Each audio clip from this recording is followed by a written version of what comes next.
Welcome back to another exhilarating episode of The Money Revolution. Of course, we are the podcast where we empower you to build wealth through the sharing of information and ideas about how money really works. Very excited for today's episode. But firstly, I'd like to give a very big shout out to our channel sponsor, Stokvel Gold.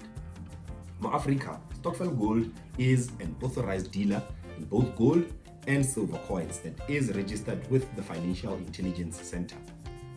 Stokvel Gold assists us with all of our own gold and silver purchases at the lowest prices that you are probably going to get anywhere on the market. I want to implore you, Africa, to say if you are interested in commencing your own gold and silver journey, whilst also expanding your investment portfolio, please make sure to hit the Stokvel Gold link in the episode description below, and they will take good care of you. I also just want to remind you, Africa, that we are an educational platform and we thrive on your continued engagement with our content. So I'd like to encourage you to please like, share, comment, and subscribe to our channel so that you never miss out on any of our weekly uploads. As I said, I'm very excited for today's episode. I have my co-host with me once again, Ghost Money. Welcome back. Thank you very much, Masajela. A little bit of a scratchy throat this morning. Yeah. I think the rain is affecting one. Yeah. We're all ready to go. Got some interesting stories to talk about. Very interesting stories. Yeah, I must say. 100%. Yeah, because I think it's been quite a beautiful week, particularly if you're a silver enthusiast. It's been an absolute roller coaster all week. Yeah. I think interesting is putting it mildly. Yeah. It's been like an anaconda ride at Gold Reef City, right? Absolutely. Full of thrills, full of ups, and full of also downs as well. Today's episode, I want us to discuss a very interesting topic or article that we saw making rounds in this week, talking about JP Morgan's 40% silver market dominance and also some of its investment implications and also what it means generally from a monetary perspective and also just from a what is money point of view. Yeah.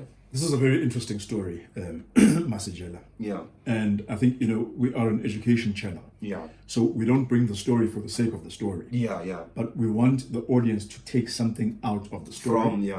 And to be able to see a pattern developing that will hopefully trigger the audience member to take action and start protecting themselves for what we see as being inevitable around the corner. So this JP Morgan story, the headline really is that JP Morgan has gone long on silver. Now, there's a lot of jargon. Yeah, it's a lot of jargon. What does that mean? Long? What does going long mean? What does going short mean? Yeah. So a few basics about how the precious metals markets operate. Yeah. Okay. So the precious metals come from the ground. They're extracted from the ground by a mining company. Through a mining process. Right. Yeah. These mining companies then sell their produce to the market. Yeah. Now, instead of each mining company going around the world looking for clients, who's looking for silver, who's looking for gold, like every other commodity, wheat, copper, barley, there's a commodities exchange. There's almost like a central place. It's a central place where buyers and sellers meet. They get to meet together and agree on prices, right? Precisely. Yeah. And the prices that are agreed at the commodities exchange are the prices which are quoted in the news. The ones when that they talk about the gold prices so much. Sorry to interject there a little bit. So by the commodities market, you are referring to the COMEX. That's the COMEX. That's the COMEX. Okay. So this is the commodities exchange. Yeah. Com for commodities, X for exchange. Yeah. Okay. Yeah. So what is a long and what is a short? In that marketplace where people are buying and selling commodities, you also get speculators. Okay. So a speculator neither has the product, nor do they need the product. So they're essentially just betting on whether or not there will be a price increase. Correct. So that they can make a profit off of that. Correct. Is it? I think it's similar to what we touched on the papers market episode. Yes. Where we talked about ETFs and sort of like the derivatives markets where people essentially you're just buying the paper that is related to a specific commodity and then you are making a profit based on whether or not the price goes up. Absolutely. To give an example to the viewer, it would be akin to you'll remember that during COVID, when COVID first started, Yeah. everyone started looking for masks. Where can they find a manufacturer? People were going to China, people were going to India. Why? Because these were not people that were buying masks for themselves and their families. And they were not people who manufacture masks. These were just ordinary citizens like you and me who were seeing that the demand is going to increase. So they were speculating that the price of masks is going to go up. Okay? So if they had a huge stockpile of masks, Yes. and then the price goes up, then they stand to benefit. Exactly. Yeah. So that would be going long. So in financial terms, when you hold a lot of stock, you're expecting the price to go up and you want to buy cheap. That's going long. Okay. So that you can then sell at a later stage. Because your speculation tells you that the price will go up. That's right. Yeah. Now the opposite of that is what we call going short. Now going short is when you expect the price to go down. Okay. So what you do is you don't buy today. Because if the price is going down, or if you expect the price to go down, you're going to lose money if you buy today.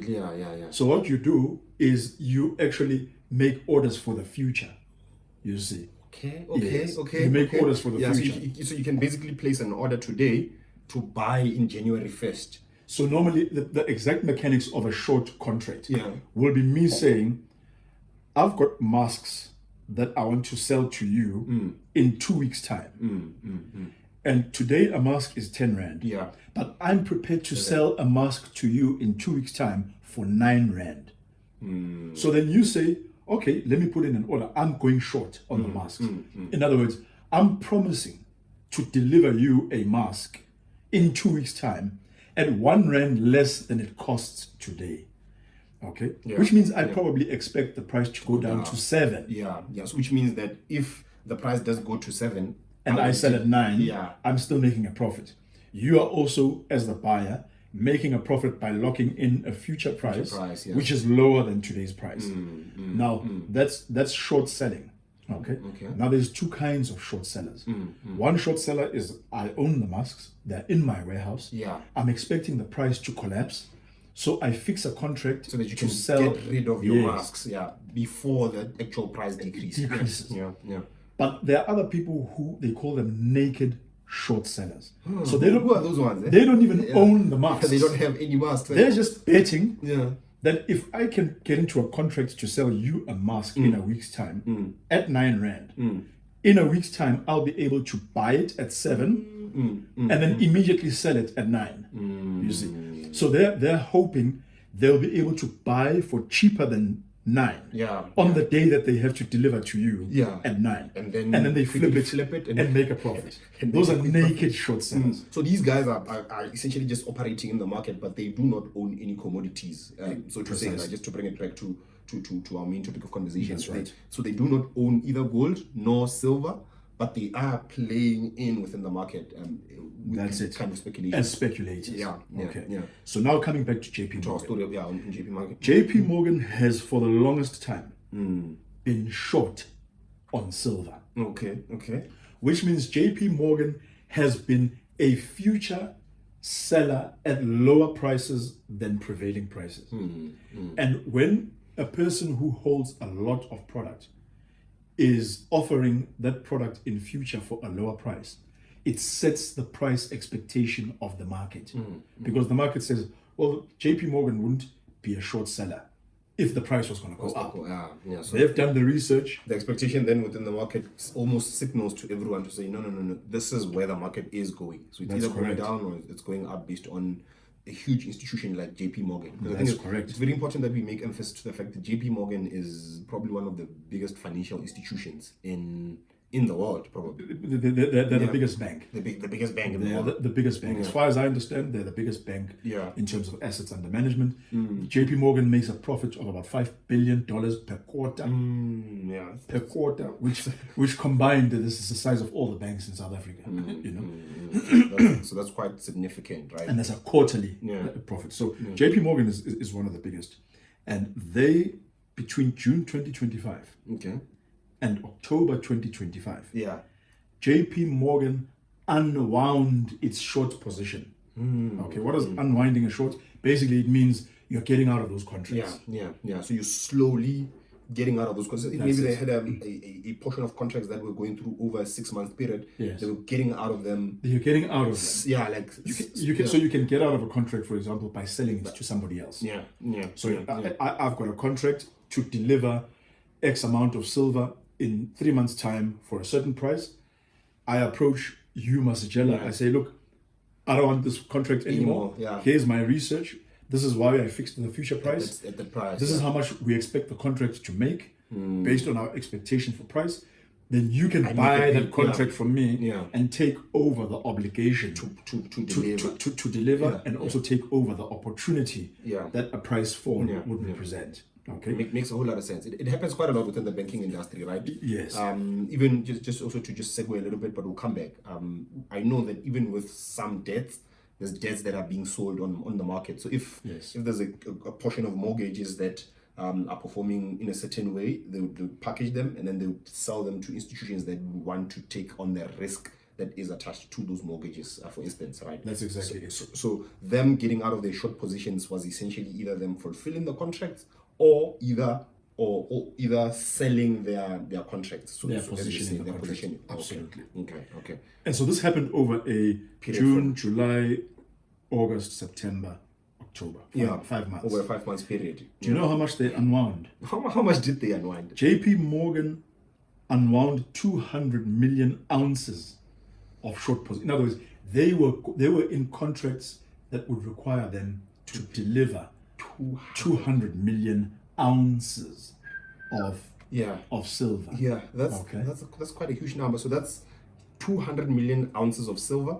So I want to ask a question: that is this silver in physical form or paper form, or it's a combination of both? So these are all paper contracts. Okay. Because anything that's in the future is a paper contract. You can either be a short seller that's holding silver, or you can be a naked short seller that doesn't have any silver, but is expecting to buy it in the future and make a profit. Within the future time, right? But forward contracts are always paper contracts. It's paper sales. So it's an agreement to sell. Okay. And then the actual sale happens at that future point. Later stage, So JP Morgan had a commitment of 200 million ounces on the sell side. And they've had that for the longest time. It's fluctuated, it's gone up and down. But generally that's been their position. That's been their position for decades. Not even years, for decades. It's the first time in the history of JP Morgan that JP Morgan has gone long on silver. On the silver market. Right. So that's quite huge, especially when you reference in the fact that this is a position that they've held for decades and only now they're making the switch. So then the question that generally, or that comes to my mind immediately is, why are they doing this? What have they seen? Is there any expectation? And do they know something that we don't know about the silver market? They definitely know something that we don't know. Yeah. We are starting to find out what they already knew. Because remember, the unwinding happened from June to October. Yeah. What happened in October? In October, China announced that they're going to start export restrictions on silver that's mined in China. To export silver from China, they've come up with a list of criteria which 80% of silver miners do not meet at this point. So it's essentially what that means is that they are cutting down on their exports by putting sort of like compliance restrictions. And China is responsible for 13% of the global silver supply. That's a huge percentage. So when 13% of global supply gets cut off, leave a certain country, then what happens to the price? So it's going to create a supply shortage. Exactly. It creates a supply shortage, which puts an upward pressure on the price. So is it coincidental that JP Morgan unwound their short selling position starting from June, ended in October, and then in October China announces an export ban? We don't know whether that's a coincidence. And here's the second thing that happened. 11 days after China announced the export ban, which is going to start in January 2026. 11 days later, beginning of November, the US declared silver a critical mineral. Yeah, I remember that one specifically. and it was a very interesting one for me because I was looking at it from a perspective of saying, why is the United States doing this? And based on what you're saying with the sequence of events, based on what China did before then it full circles a little bit, and it kind of makes a little bit more sense. So do we know what it means when we say the United States has declared silver a critical mineral? What does that mean essentially? What are the critical minerals? Some of the critical minerals are the rare earths. It's all the minerals which are essential to manufacture essential technologies. So whether it's military applications, whether it's other technological applications, AI, EVs, electric vehicles. So silver is used in solar panels. It's used in electric vehicles. It's used in the circuit boards of all electronic equipment. It's in your cell phone. In the laptops. It's in the laptops. And the amount of silver that's being used in technology is increasing. So the US decided we've got to declare silver a critical, so that it can be controlled by some of the legislation that governs critical minerals within the US. So basically the US are saying we are not going to leave the production and the refinery of this mineral to other countries. Exactly. Them declaring it critical means that they are going to be intentional about how they police it, how they put compliance checks around it, so that they have a stronger position, so to say, within the market itself. And I also just want to ask you a question, and this is particularly with what we just mentioned around silver being used up in a lot of these electric vehicles, solar panels, and all these new modernized technologies, right? And I wanna hear your point around how you think it interlinks with the almost, because the world is moving towards a greener trajectory. There's already policy around that to say, no, we want to make green earth and more sustainable types of things. How is that, do you think, is going to impact the market for silver even going forward and all of that? Well, that's a very important question, because all of these green technologies, they require silver. All of that. Silver is the best conductor of electricity. Hands the only thing that comes that can close substitute second it's gold. is gold. So So now what happens when you cannot get the amount of silver you need to make all this green energy, the solar panels, the electric vehicles? What happens? Do you just stop making the solar panels? Definitely Do not. you just stop making the green technology? Definitely not. You have to find a substitute. You have to find a substitute, right? Yes. And that substitute has to come in at a lower cost. At a lower or similar cost. Or similar cost for you to be able to say, no, I'm going to substitute this for this. Yes. What does that mean? Can you see where this is going? Can you see where this is going? Yeah, because if they had to substitute because of supply restrictions, silver only gets mined in a handful of mines around the world. It's mostly a byproduct of copper mining, gold. It's a byproduct metal. So it you can't just quickly increase the amount of output from a mine. No. So the supply side is limited. The demand side is growing exponentially. There's a supply squeeze.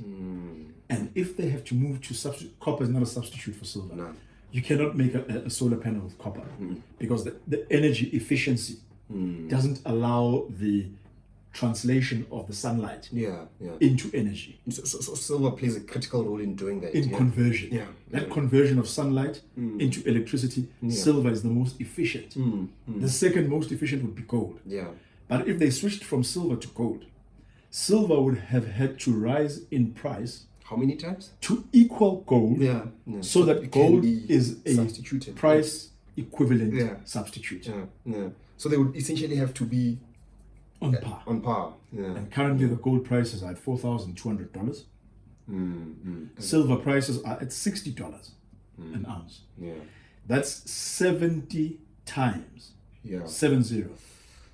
So silver would have to go up 70 times to actually in order for the renewables market to start using gold as a substitute for this. And they have to find a substitute. They have to. Simply because the supply of silver is running out.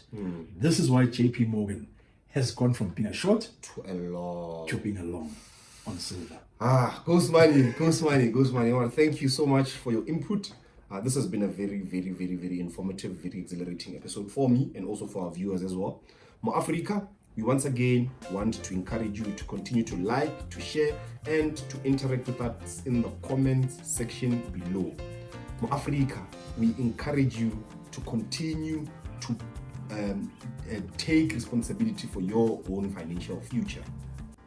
Stockfile Gold is an authorized dealer in gold and silver, and they assist us with all of our own gold and silver purchases in Africa. So we encourage you to hit that link below, and they will help you to navigate this process of starting your own gold and silver acquiring journey.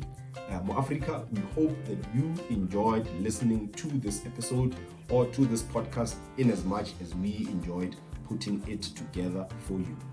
Remember, Mo Africa, let's rise, let's teach each other, let's grow, let's expand. And remember, Mo Africa, this is the most important part. If it's paper, it will definitely perish.